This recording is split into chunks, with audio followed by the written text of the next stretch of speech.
एक गोपी अपने सिर पर एक डलिया में बहुत सारे फल लेकर के और बेचवे के काजे जा रही है और रास्ता भर कहती जा रही है, अरे कोई आम ले लो, कोई सेब ले लो, कोई अमरूद ले लो। और पूरे ब्रजमंडल में चिल्लाती वही जा रही है, आम ले लो, सेब ले लो, अमरूद ले लो, संतरा ले लो।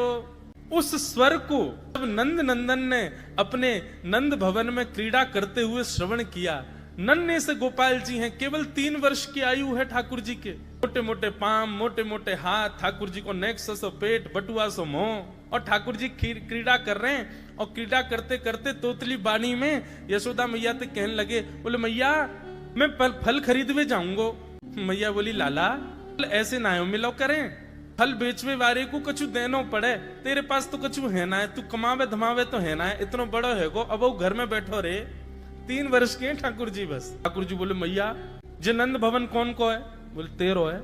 लाख गैया कौन की है? बोले जेऊ तेरी है। और ये नंद बाबा कौन को है? बोले येऊ तेरो।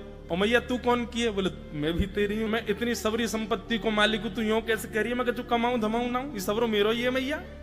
और मैया देख आज मैं तेरे सामने फल खरीद के लाऊंगा। बोली जा, मैं भी तो देखूं कैसे जाएगा। सो ठाकुर जी फल खरीदने के लिए जा रहे हैं नन्हे से ठाकुर जी। और कहाँ लेके जा रहे हैं? बोले जल्दी से जहां पर सारे सामग्रियां रखी जाती हैं, ऐसे सामग्री गृह में गए और वहां से 2 मुट्ठी गेहूं अपने हाथ में भर के, और नन्हे से 3 वर्ष के ठाकुर जी इतने इतने से हाथ ऐसे अंजलि में गेहूं भर के, और ठाकुर जी अपनी मटकीली सी चाल बाकी अदा से उछलते कूदते भय और फल बेचे वाली के पास फल लेवे जा रहे हैं। यशोदा मैया एक झांक करके एक तरफ से ठाकुर जी की इस लीला को देख रही है। अब कूदते भय ठाकुर जी जा रहे हैं। जितने गेहूं लिए, कितने गेहूं आए होंगे ठाकुर जी के हाथ में? ज्यादा से ज्यादा आए होंगे 25-30। और वो यूं उछलते उछलते गए, सब गिर गए।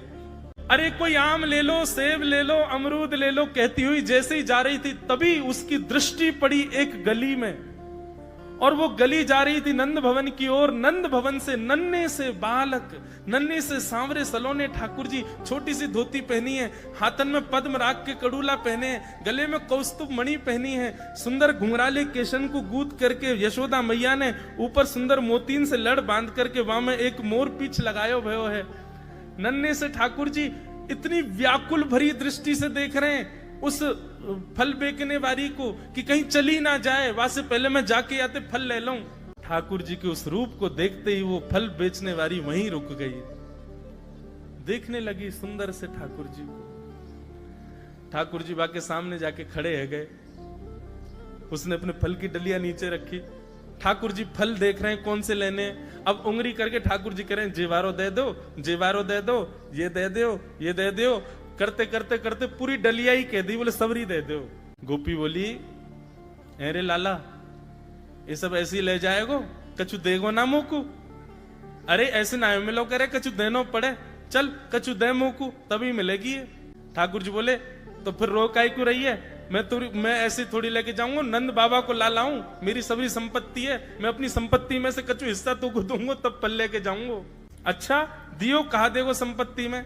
तो जितने गेहूं ठाकुर जी भर के लाए वहां में से केवल एक बचो ठाकुर जी के हाथ में। और ठाकुर जी मुट्ठी खोल के वो एक गेहूं ले में, और बड़े संकोच वश कि अब एक ही बचो, कहा करूं, ले जे है उस एक गेहूं के दाने को अपने हाथ में लेकर के कोमल से ठाकुर जी की उस मुखाकृति को देख करके वो फल बेचने वाली की तो सुध बुद्धि चली गई।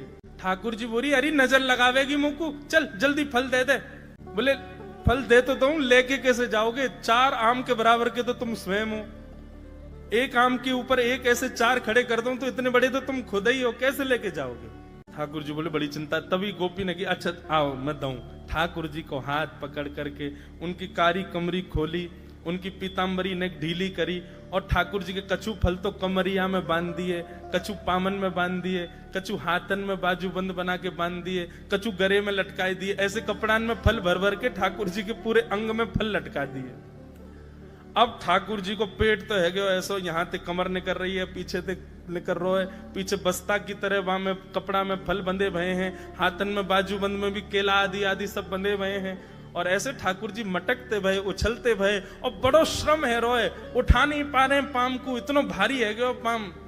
और जैसे तैसे खिसक खिसक करके नंद भवन की ओर जा रहे हैं। इस रूप को जब उस फल बेचने वाली ने देखा, उसने अपनी फल की डलिया उठाई और फल की डलिया उठा करके जब सिर पर रखी तो आगे चलते हुए नेत्र बंद हो गए।